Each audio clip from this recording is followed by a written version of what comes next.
Okay, so we have all seen and discussed the different cases related with other major systems previously, that is with cardiovascular system, and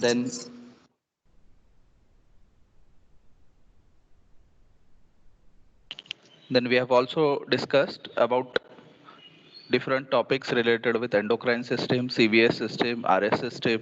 Okay, so today we are going to learn about the CNS system. Okay, so what are the cases? And please remember, when we discuss cases, if you are ever encountered these types of cases in your spotting or even in your viva, always remember, read the cases very carefully or listen to the cases very carefully. Okay, because the information which is given to you in a clinical case will be giving you hints also for the answer. Okay, so you have to pay close attention. What is essential, you have to see what is the age of the patient, sex of the patient, what are the chief complaints of the patient, then how much duration has passed since the complaints have been occurring. Okay, then look at the signs and symptoms if they are given in the case, then look at the investigative reports if any are mentioned, and then finally look at the questions. Okay, sometimes it may also happen that the diagnosis is also given, but then you have to answer the questions related to the topic on that specific case. Okay, so that is very important to remember. Okay, so let us start with the first case. Okay, so I've already written the questions and then answers. So if you want to write it down, you can write it down simultaneously, because that is going to be today's exercise, basically, that you have to write these cases along with the questions and answers in your notebook. Okay, so if you want, you can do it simultaneously or you can do it later, because the answers and questions, both of them I have already mentioned in the slides. Okay, so when a patient enters the clinic with short steps and propulsive gait, he gave complaints to the doctor that he cannot start any activity quickly. Okay, so what they have mentioned, patient is entering, and when he is entering, what is his walking style? That is his gait.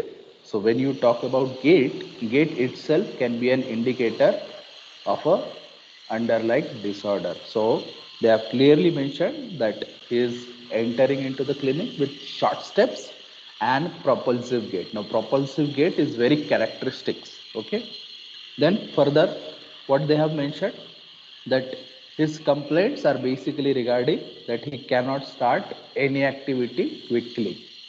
So whenever he is trying to do something, okay, any activity, let us say start writing, okay, start riding a bicycle, whatever it is, or even sitting or standing, it becomes difficult for him to start the activity or initiate the activity. So that is basically the problem which is present because of the motor system problems. Okay, so basically it is related with the motor system. So what are the questions regarding these cases? So they have asked on which system doctor should concentrate more. So it's clearly case related with the central nervous system. So that's a very easy answer. What is further they have asked? They have asked what are the probable cause and other manifestation, their physiological basis of treatment, and they have also asked a question about enumerate the different types of gait. Okay, so basically these are all questions related with this case. Now if you are talking about case, always remember that the probable cause, it's like the detective work. If you want to detect what is the problem, it is basically whether it is, you know, the clinical signs and symptoms of a disorder specifically. So in this case, they are related with basically Parkinson's disease.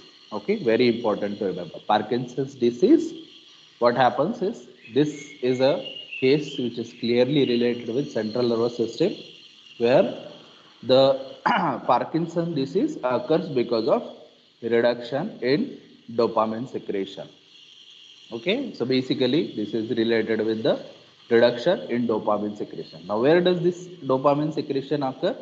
It occurs in the substantia nigra part of the basal ganglia. So this is a very important part. Okay, and what does it causes? It causes the symptoms like hypertonia, lead pipe rigidity, resting tremors, akinesia, mask-like faces, and propulsive and short stepping gait. Okay, so we'll go one by one and what is their significance.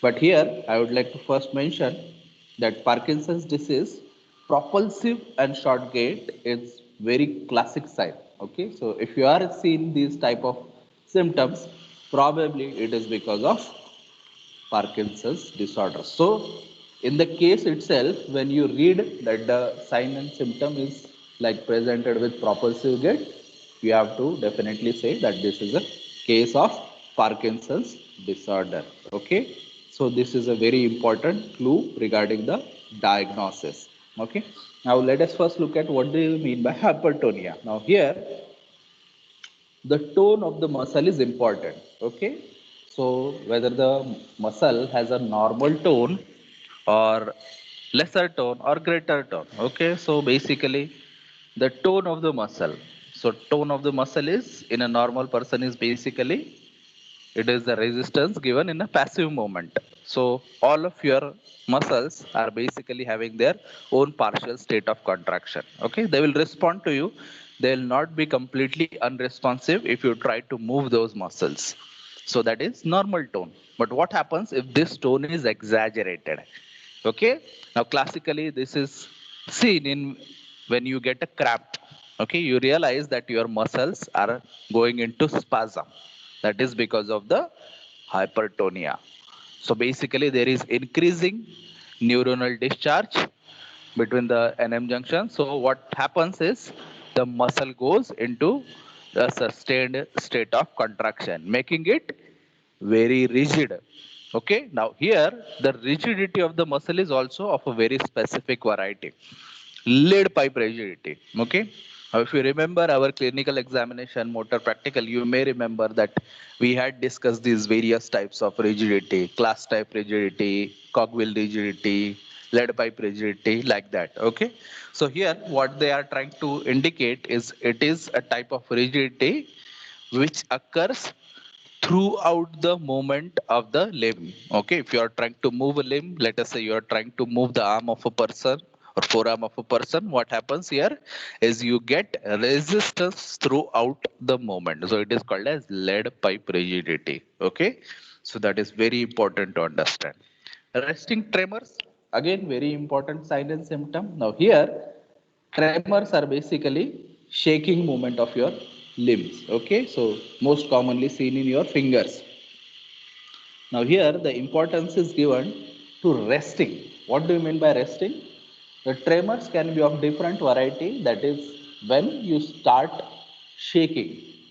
Sometimes it may happen that the shaking of your hands only start when you initiate a movement. Okay, so that is basically intentional tremor or tremor related with the movement. If you are trying to generate any kind of movement, there is certain tremor. Okay, so that is very important. But here, specifically in Parkinson's disease, this is a resting tremor. That means the tremor exists even when the person is at a resting state. In fact, it has often been found out that the tremors will reduce once the person starts his activity normally. Okay, so it is difficult to initiate the movement, but once you initiate the movement, your tone becomes normal. Okay, so that is another very important feature, that is slowed movement or bradykinesia. Okay, so when you try to do anything, that is if you are trying to get out of chair, the person will get out of the chair very very slowly.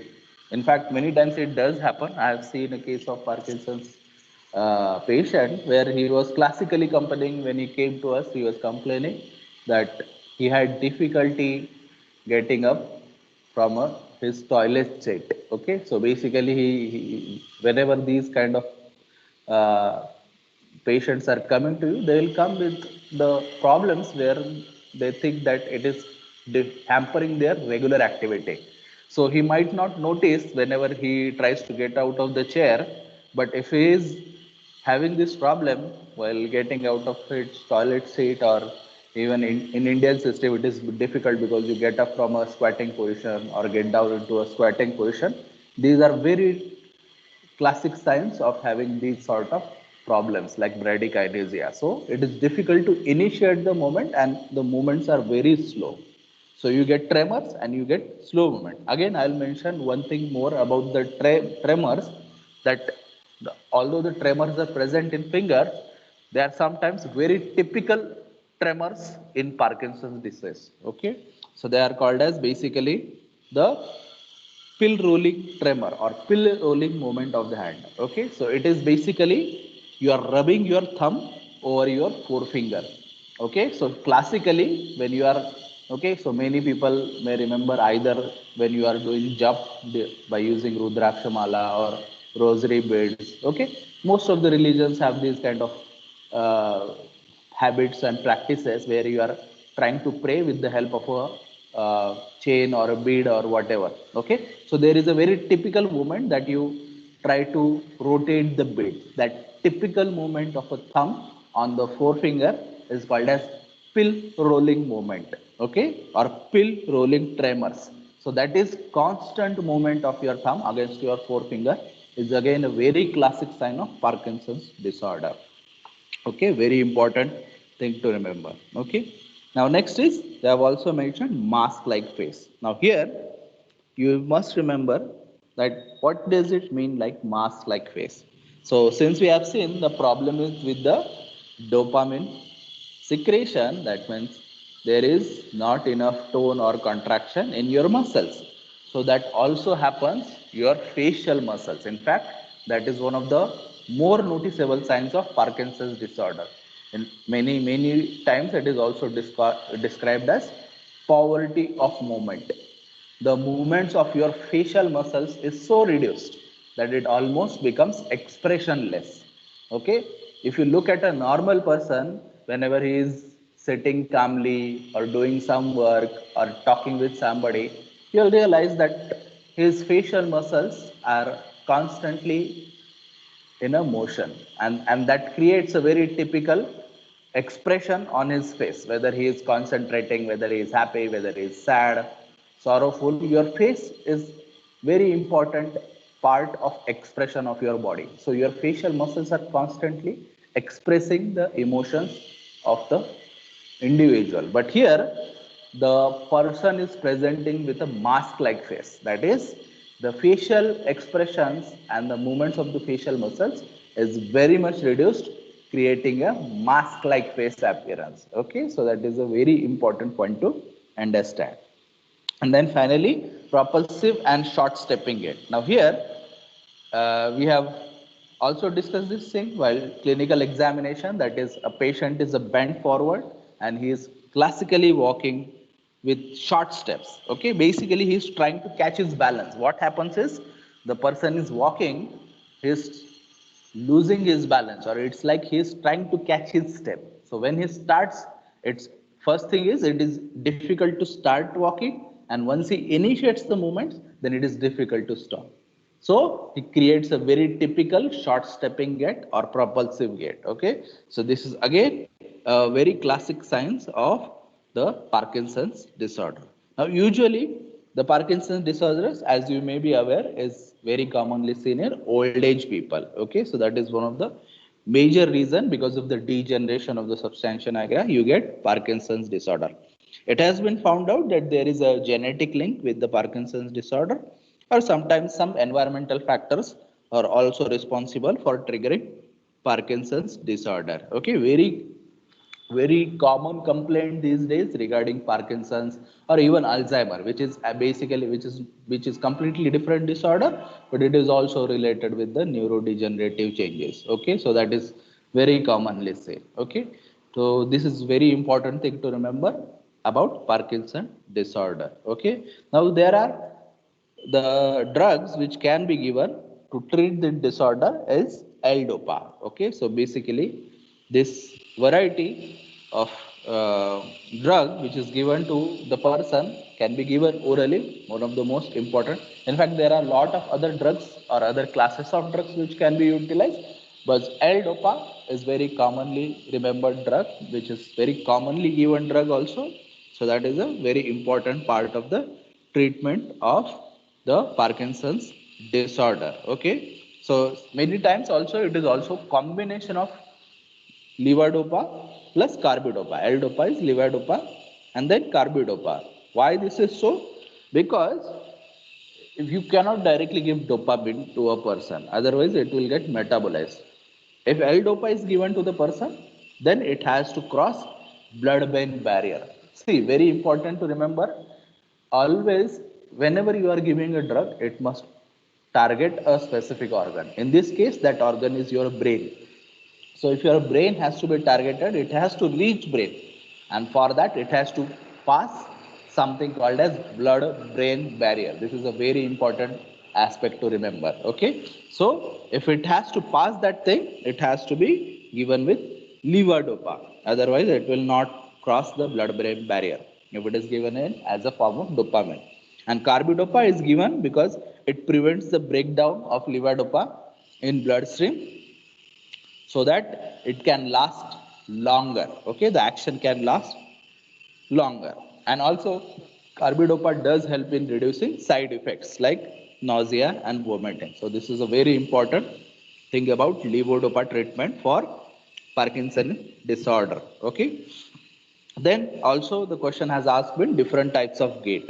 So this is, I'll just enumerate them: circumduction gait, propulsive gait, high stepping gait, drunken gait, Caesar gate and waddling gate. Okay, again we have discussed these gates in our practicals. So circumduction, high stepping, and the drunken gait you must have all seen. Basically, when a person is drunken, how does he walk? Like he is losing his balance. So that is a very typical gait, but that is not seen in Parkinson. That is seen in cerebellar disorder. So all these gaits are seen in different disorders. So if you look at this diagram, you can see clearly what is the basis of Parkinson's disorder. Okay, so the neurons are affected so that the dopamine secretion is reduced. Okay, so this creates very typical symptoms related with Parkinson's disorder. Okay, like tremors, rigidity, slow movement, very important. And this is a very typical posture of a person with Parkinson's disorder: mask-like faces, slowed movement, even reduced arm swinging. When a person is walking normally, he is swinging his arm, okay, so as to help the movement of the body. But here, the reduced swinging of the body, the arms remain by the side of the body. And also shuffling gait or propulsive gait, very important to remember. Okay, so these are all different pictures of different types of gait. Okay, so you get a spastic gait, Caesar gait, okay, propulsive gait, high stepping gait. Okay, so a person is putting his feet very high. Okay, so this is very important. Or waddling type of gait. Waddling type of gait, like action or movement of a duck. How does a duck walks? It waddles. Okay, so that is a very typical waddling type of gait. Okay, movement of a duck when it is walking. So all these are some some sort of related with some sort of disorders. Okay, very important. Then here in this diagram you can see the movement of the levodopa across the blood brain barrier. Okay, so L-dopa will cross the blood brain barrier and then it will be converted into dopamine, which will get attached to the dopamine receptor so as to produce the movement of the muscles. Okay, so this is a very important aspect of Parkinson disorder. Then let us look at the next case. Now here the case has, again read the cases very properly so that you can read the signs and symptoms and if any investigations that are given. While examining the patient, he was able to perform knee heel test. There was pendular, knee jerk and uncoordinated activities. Okay. So again, very important to remember the signs and symptoms gives the hint of the disorder. Okay. So it is related with the cerebellar disorder. Okay. Because this is clearly a case of the coordination disorder. So there is uncoordinated activity. Also, you can see that the patient is not able to perform knee heel test. Okay, so you cannot trace his shin from knee to heel. Okay, with the help of with the help of a heel. So that is very important. In fact, I'll show you the pictures of what does this knee heel test look like. And there is also perpendicular knee jerk. Okay, again we have discussed about different type of the reflexes if you remember. So there is a knee jerk reflex in which if you strike the hammer on the patellar tendon, what happens? There is contraction of the muscles of the thigh. So that produces the extension at the knee joint. Now here the importance is given to the extension, but whenever that happens, that movement is singular movement. But if that movement makes your knee swing, okay, your leg swing on your knee joint, that is called as swinging or pendular knee jerk. That swinging moment, if it remains there, that means there is some problem with the cerebellum. So this is a very classic sign of cerebellar disorder or dysfunction. So the problem is basically, so they have asked the question, what could be the probable cause, and give the list of manifestation of above clinical condition and its physiological basis. So again, very important to remember that it is related with the cerebellar function. In fact, when I was previously mentioning that drunken type of gait, again that is very commonly seen in patients who are having cerebellar lesion. In fact, even in patients who are under the influence of alcohol, what happens is when you are drunk, the alcohol will easily cross the blood-brain barrier.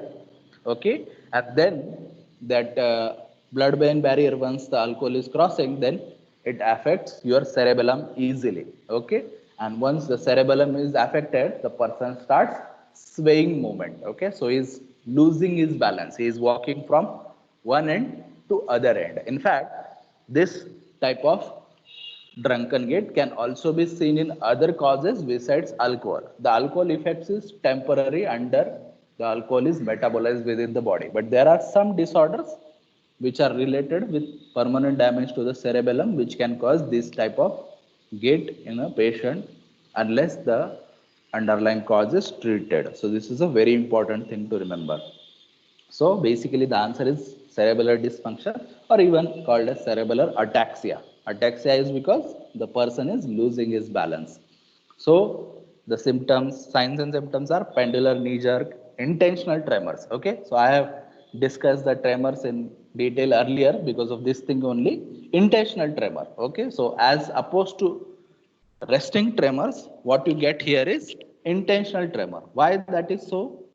Because in case of intentional tremors, when you initiate a movement, there is now suddenly tremors or the basically shaking of your hands. Okay, so if you are trying to generate a movement, now this is very commonly seen in old age. You might have seen in people with old age. Okay, their hands are constantly shaking. Now that is basically resting state. So this is related with neurodegenerative disorders. So it can be seen in Parkinson, it can be seen in Alzheimer's and whatnot. But if you are talking about intentional tremors, very commonly they are seen when a person in fact produces the movement. Okay, so if you start writing, then suddenly your hands start shaking. Your hands are absolutely normal when you are not doing any activity, but if you start writing, suddenly your hands start shaking. So your writing or drawing process becomes very difficult. If you are trying to do any skillful work, okay, so you are trying to play some sports or you are trying to do some work which is skillful, again you generate a moment and your hand starts shaking. Even normal processes could be hampered, like if you are trying to pick up a glass and suddenly your hand starts shaking. Okay, so even in those cases there is intentional tremor. So this is a very important aspect to remember. Okay, dysarthria. Now here, dysarthria is related with basically the motor functions of your speech muscles. Okay, so when your jaw is moving, that is when you are speaking, because speaking requires the movement of the jaw. Now, if there is the problem with the movement of the jaw, your speech will be abnormal. Specifically, very typically, it is called as slurred speech. Again, seen in, I'll go back to the example of drunken people. Okay, again you see in a drunken person, the speech is also slurred. The person is not able to express his words clearly. That is clearly the case of dysarthria. Nystagmus, again, nystagmus is related with the to and fro movement of the eyeball. So your eyes start producing this to and fro movement, that is called as nystagmus. Dysmetria and erdidocokinesis. Dysmetria again related with the in coordination of the activity. So you are not able to judge the distance properly. Okay, so you miss steps sometimes. If you are trying to throw something, again you miss the distance. So it is difficult to coordinate. It is difficult to gauge the distance. Or diadochokinesis, basically this happens when you are trying to do some repetitive movement. Okay, very clearly, basically diadochokinesis, what happens when you are trying to do the alternate movement of the hand in prone and supine position.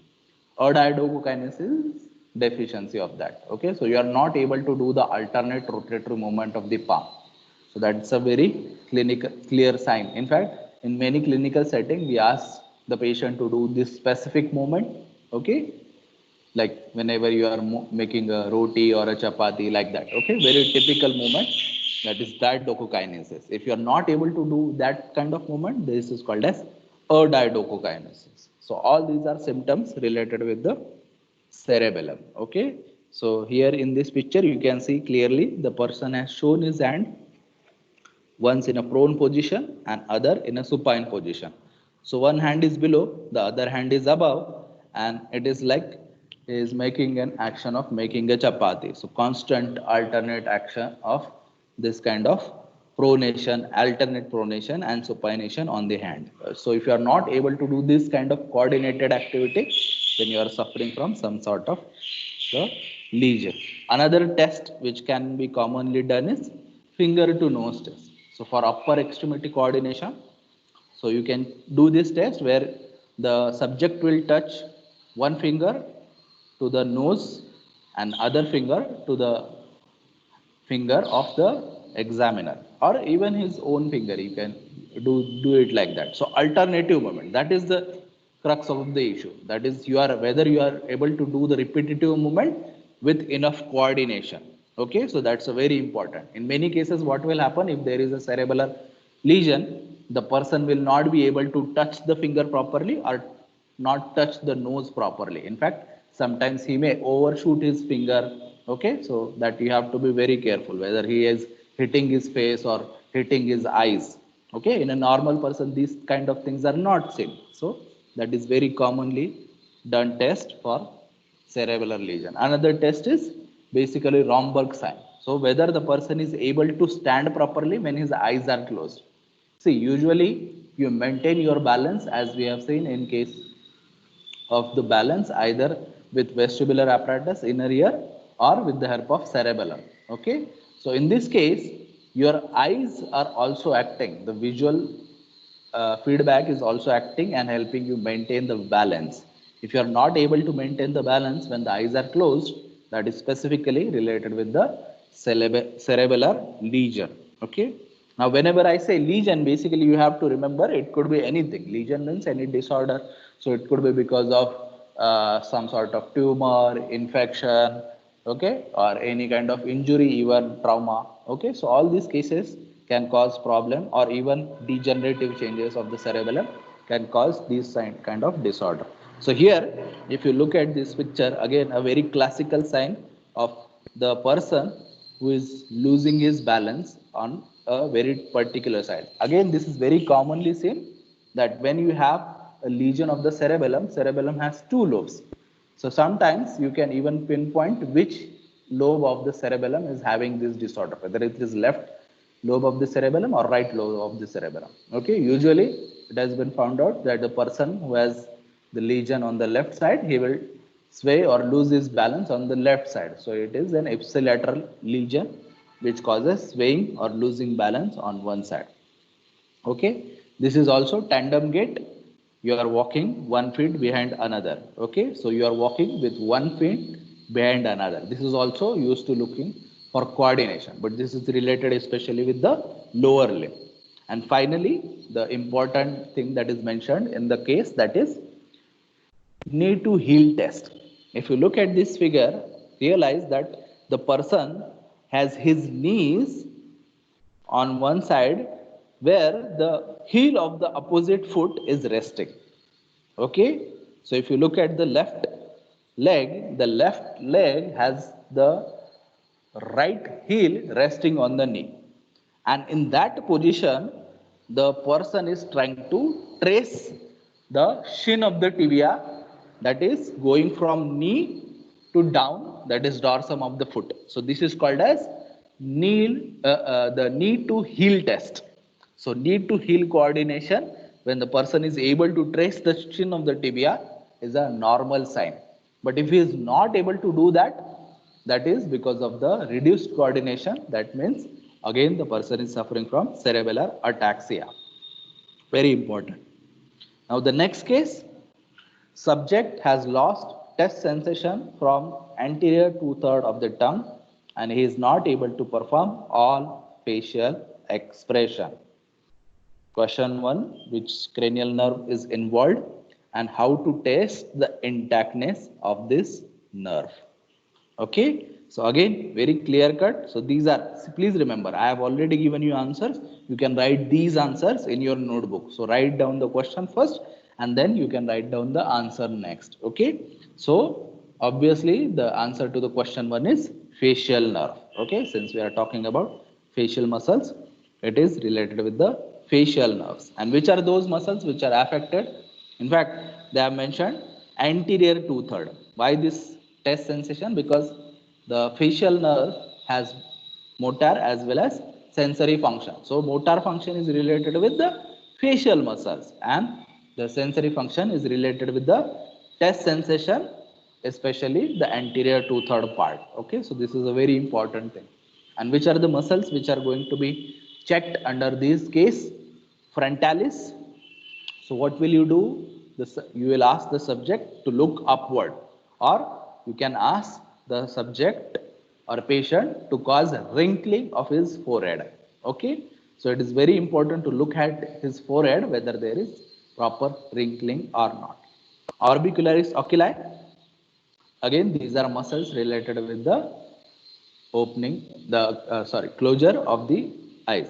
So here the important thing is, when the eyes are closed, you try to open it. Okay, tightly closed. Sorry, this is for orbicularis.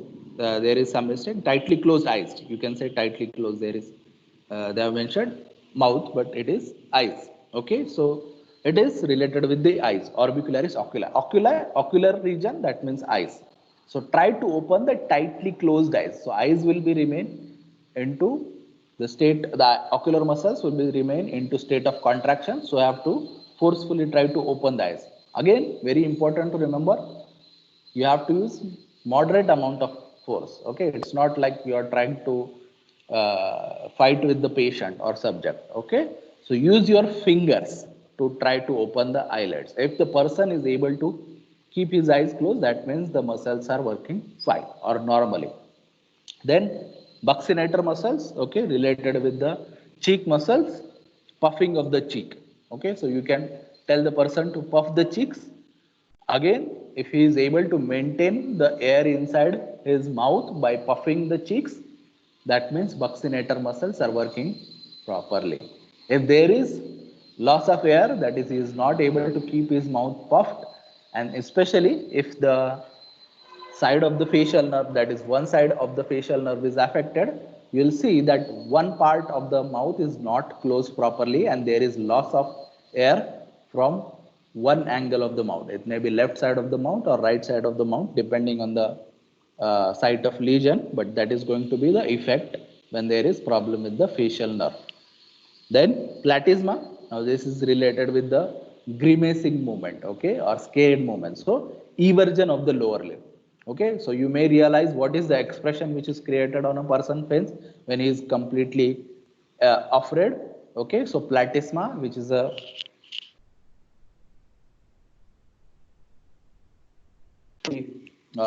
important to remember that when you do that movement, when there is a grimacing movement, your platysma, the muscle, it is itself is named because it looks like a fan-like muscle. Okay, if you look at the Japanese fan, that is that famous Japanese fan, which can be hand fan, which can be used. That is what the appearance of the platysma muscle looks like. Okay, so that is which can be seen when you tell the person to cause eversion of the lower lip. Orbicularis oris, oris is related with the mouth. So you can check the contraction of the muscles of the mouth by telling the person to either whistle or to say words like PBM.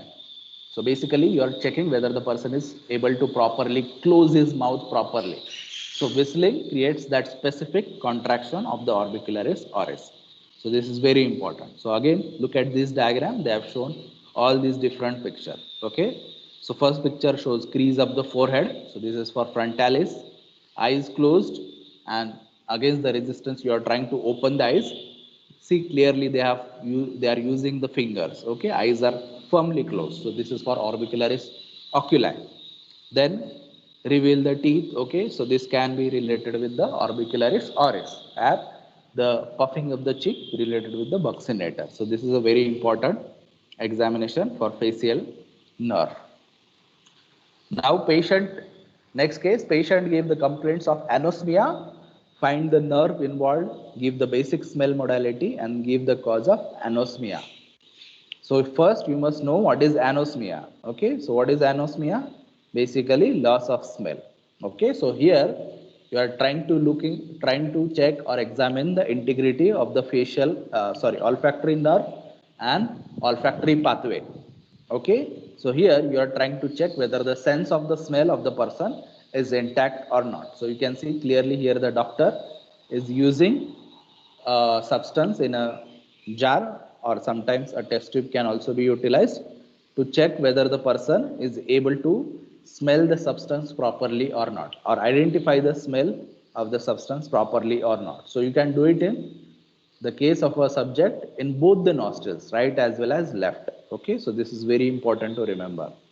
Okay, so olfactory tract and olfactory nerves, they are very important. They pass through the cribriform plate of ethmoid bone. Okay, so there is an olfactory bulb which will cause this to be taken up. So from your nostrils, the signals will travel whenever you smell to the olfactory bulb, which will further travel through the olfactory tract to the centers. Okay, where the signals will be decoded and you can recognize the smell. So this is a very important aspect of olfactory examination.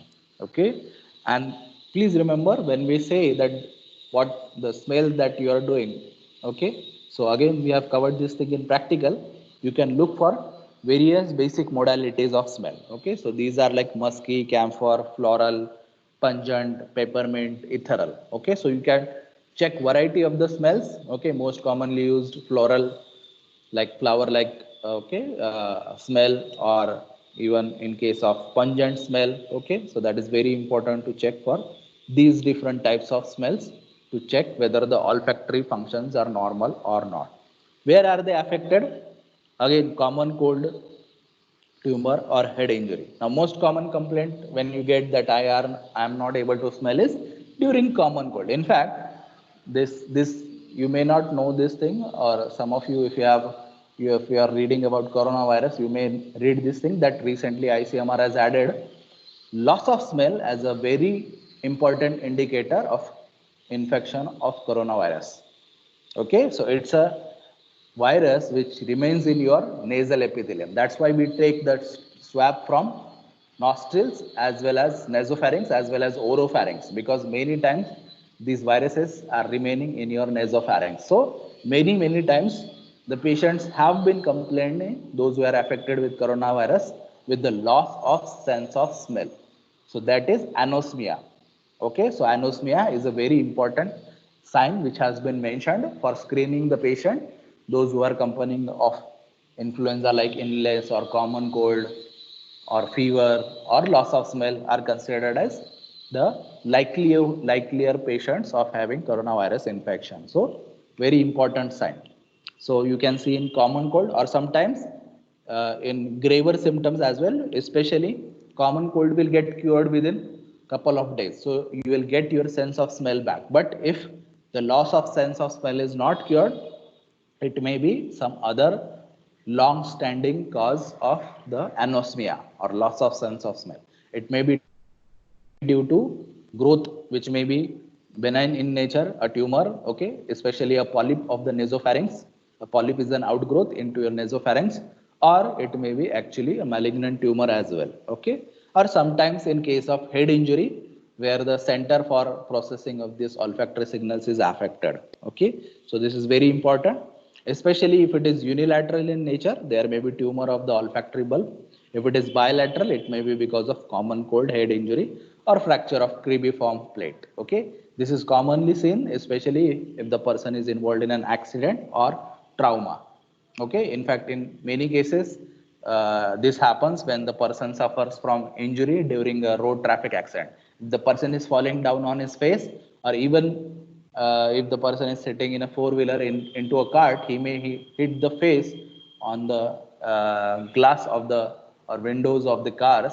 You can get a blunt trauma to the face, and many times it has been found out that blunt injury of the nostrils or the face causes fracture of the cribriform plate, okay. So that can also cause loss of sense of smells, okay. So this is very important. Even the trauma which can be seen during assault cases. So if you are punching or hitting somebody in the face, if you are hitting the nostrils, you can injure the cribriform plate easily. So fracture of the cribriform plate is another important cause, okay.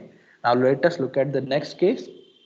Patient come with the complaints of reduced touch sensation, impaired joint sense, examined clinically, and MRI was advised. Now, what does MRI show?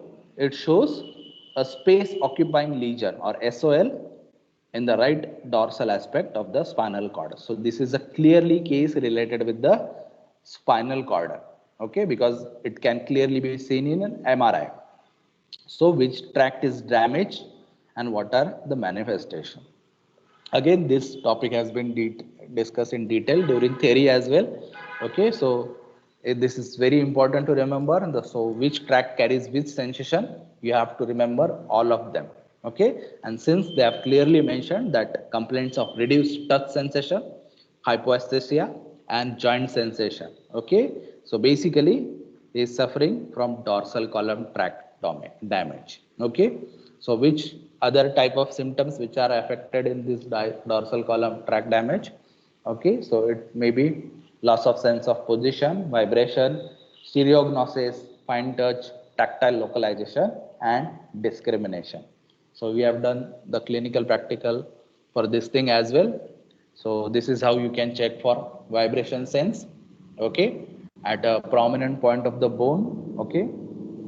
Or you can check the sense of position, okay. If you move the joint of upper limb or lower limb, okay, while using finger or great toe to move up and down and tell the person to identify the direction of the movement, that is very important sign or indicator of dorsal column tract functioning. Again, joint repositioning, okay. So person with closed eyes can keep both the joints in same position, okay, or he is aware of the position of the movement of his hand. So this is very important part. Stereognosis is basically the ability to identify a well-known object when your eyes are closed just by using your touch sensation. So well-known objects like a piece of paper or a pencil or a keys, okay, or even using any other stationary material, okay, any other thing which is commonly or routinely used daily can be identified by using simple touch sensation. This is called as stereognosis, very important characteristics, okay. So these are all the properties related with the dorsal tract, okay. So I'll not go into the detail.